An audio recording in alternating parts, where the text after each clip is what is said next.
Hey everyone, it's just a quick vlog here. It's quite late and things are happening, but wanted to acknowledge everyone who's commented on the recent Star Trek Discovery vlog that I put up.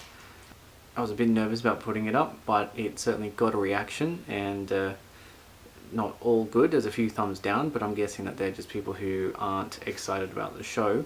And at least the comments, whilst they've been exactly what I was ranting about in the vlog, they haven't been personal attacks, so yay Trekkies in that regard. Well, I wasn't expecting to get such a response anyway. Shout out to them. They wanted to have their say, and obviously it reached its audience, so that was interesting.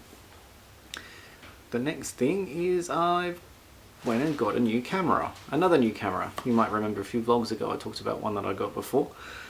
Basically, this is my old trusty video camera that I've used for, it's almost 10 years old now, and this is the camera that's done the majority of the recording on my aviation channel. That's a Praxis Video.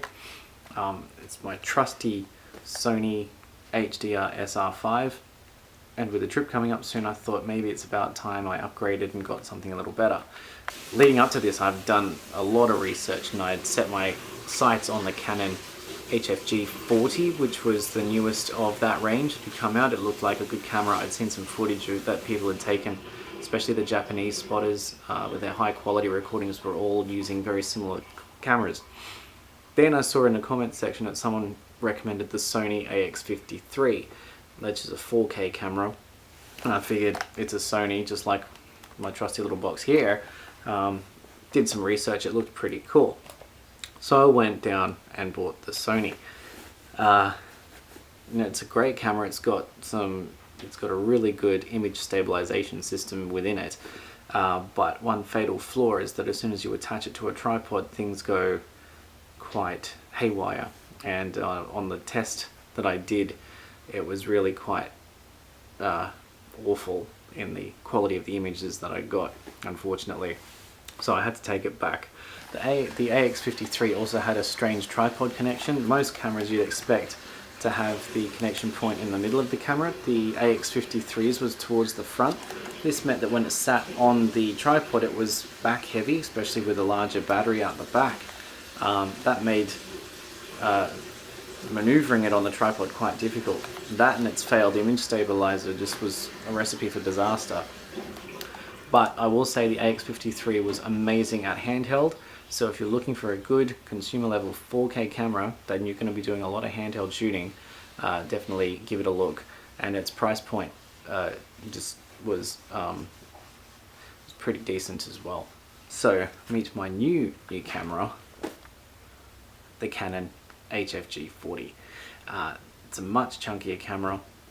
It's quite heavy. It's got a fair bit of girth width to it, but the initial sample footage that I shot on the weekend was amazing, and the low light capabilities of this thing just I thought I'll stay a little bit after sunset, see how it went, but it just kept wanting me to keep pushing, and so I was there into the darkness of night and was still getting really good quality footage. It was impressive. So the lesson learned from this is I should stick with my first instincts at all times. Bit of a size difference between the two, but not much of a difference in weight, and considering that they're 10 years apart, not much difference in price, but the quality is just amazing. This camera is not dead yet though, and we've been through thick and thin, rain, hail and shine. I'm wondering if the Canon is going to give me 10 years of awesome videoing as well. The main downfall of the Canon compared to the AX53 Sony that I did have is that this doesn't have 4K. It's not something I'm really too worried about. It does have a dual card slot, which could be quite handy. I only have one memory card for the moment, but that's going to be something else that I can look at. But apart from that, it's a good looking camera, and I'm looking forward to using it a little bit more. So that's our quick update. I hope you've been enjoying the vlogs that have been coming out recently. There's some fun ones in amongst what's been coming out, and a few more hopefully coming, and more adventures So, and no unboxings this time, maybe in the next one. Yeah, anyway, wanted to keep this quick, so I'm going to sign off there. Thanks for watching, and I'll see you later.